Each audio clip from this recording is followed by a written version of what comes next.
बेटी ने उठाया ऐसा कदम कि माता पिता फूट फूट कर रो पड़े। जब डॉक्टर ने कहा अब कुछ भी नहीं किया जा सकता, माँ जमीन पर बैठकर रोने लगी और पिता बस एक ही बात बोल रहे थे, अगर उस दिन मैंने उसे समझ लिया होता। ये कहानी किसी और की नहीं, ये कहानी हर उस घर की है जहाँ बेटी चुपचाप टूटती रही और माँ बाप समझ ही नहीं पाए। छोटा सा शहर। ये कहानी है एक साधारण से परिवार की, एक छोटे से घर की, छोटे से शहर की। मिडिल क्लास परिवार। पिता रमेश शर्मा सरकारी दफ्तर में क्लर्क थे। माँ सुनीता घर संभालने वाली शांत महिला और उनकी इकलौती बेटी अनन्या। अनन्या पढ़ने में तेज थी लेकिन ज्यादा बोलती नहीं थी। माँ अक्सर कहती, आजकल की लड़कियां कितनी शांत रहती हैं, हमारी बेटी कितनी समझदार है। लेकिन माँ नहीं जानती थी ये चुप्पी समझदारी नहीं, अंदर टूटने की आवाज थी। पिता रोज कहते, अनन्या आईएएस बनेगी तू, हमारा सपना है। अनन्या मुस्कुरा देती लेकिन उसकी आंखें कुछ और कहती थी। वो डॉक्टर बनना चाहती थी, पेंटिंग करना चाहती थी, खुलकर जीना चाहती थी। लेकिन हर बार पापा का सपना ज्यादा जरूरी है। 12वीं में अनन्या का रिजल्ट आया 89%। पिता का चेहरा उतर गया। इतने नंबर? शर्मा जी की बेटी के 95 आए हैं। अनन्या चुप रही। माँ ने कहा, कोई बात नहीं, अगली बार। लेकिन उस रात अनन्या तकिए में मुंह दबाकर बहुत रोई। वो पहली रात थी जब उसने अपने आप से नफरत की। कॉलेज, कोचिंग, रोज 10-15 घंटे पढ़ाई, मोबाइल चेक होता, दोस्तों से बात पर रोक, हंसने पर सवाल, इतना हंस क्यों रही हो? लड़कियों को ज्यादा आजादी ठीक नहीं।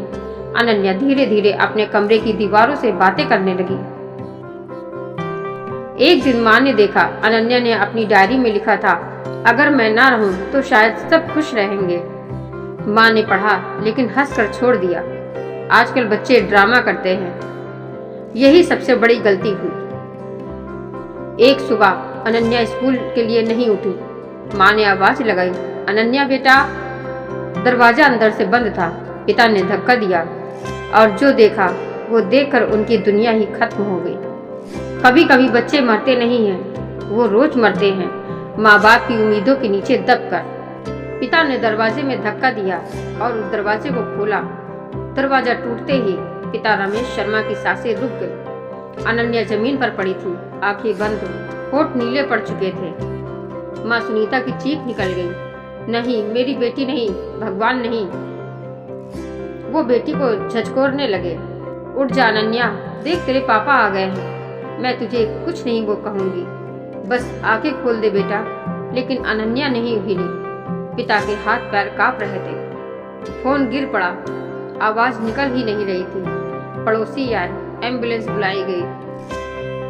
सफेद रोशनी, डॉक्टरों की भागदौड़, मशीनों की आवाजें। माँ फर्श पर बैठी थी और बार बार खुद को मार ही रही थी। मैं अंधी थी, मेरी बेटी रोज मर रही थी और मैं पूजा पाठ में लगी थी। पिता दीवार से सटे खड़े थे, आंखें खाली, जैसे सब कुछ अंदर से मर चुका हो। डॉक्टर बाहर आए। एक लाइन, बस एक बार। हमने पूरी कोशिश की लेकिन जहर बहुत देर पहले ले लिया गया था।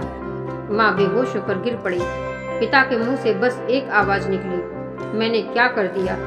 अस्पताल के बाहर लोग खड़े थे। आजकल के बच्चे बड़े नाजुक होते हैं, हमारे जमाने में ऐसा नहीं होता था। जरूर किसी लड़के का चक्कर होगा। किसी ने नहीं पूछा वो अंदर से कितनी टूटी होगी। चिता जल रही थी, धुआं आसमान में उठ रहा था। माँ बार बार राख की तरफ भागती, मेरी बेटी अभी जिंदा है, ये सब झूठ है। पिता ने मुखाग्नि दी लेकिन उनके हाथ जल रहे थे, शरीर से नहीं आत्मा से। उस रात घर में सन्नाटा था। अनन्या का कमरा, उसकी किताबें, उसकी पेंटिंग्स। माँ ने अलमारी खोली, एक पुराना बैग मिला, उसमें एक डायरी थी। डायरी के पहले पन्ने पर लिखा था, अगर आप ये पढ़ रहे हैं तो शायद मैं इस दुनिया में नहीं होंगी। माँ के हाथ कांपने लगे। पापा, आप कहते हैं आप मुझे बहुत प्यार करते हैं, लेकिन आपने कभी मुझसे नहीं पूछा कि मैं क्या बनना चाहती हूँ। पिता की आंखों में आंसू टपकने लगे। माँ, आप रोज कहती हैं ना लोग क्या कहेंगे, लेकिन आपने कभी नहीं पूछा मेरी बेटी क्या महसूस कर रही थी। माँ जोर जोर से रोने लगी। मैंने तुझे सुना ही नहीं बेटा। मैं हर रात सोचती हूँ अगर मैं ना रहूँ तो पापा का बोझ कम हो जाएगा। पिता की छाती पीटने लगे। नहीं, बोझ मैं था। मैं मरना नहीं चाहती। मैं बस थोड़ा समझी जाना चाहती थी। पापा के हाथ से डायरी गिर गई। घर में सिर्फ रोने की आवाजें थी। अगले दिन रमेश शर्मा ऑफिस नहीं गए। वो पूरी तरीके से टूट चुके थे। एक हफ्ता, एक महीना, नौकरी चली गई। वो चुप रहने लगे, किसी से बात नहीं की, बस अनन्या की फोटो देखते रहते। एक दिन माँ ने सुना पिता बेटी की फोटो से बात कर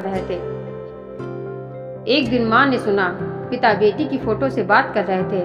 मैंने तुझे आईएएस नहीं बनने दिया, लेकिन इंसान भी नहीं बनने दिया। माँ की हालत बिगड़ती चली गई। सुनीता बीमार रहने लगी। डॉक्टर बोले गिल्ट आपकी जान ले लेगा अगर खुद को माफ नहीं किया।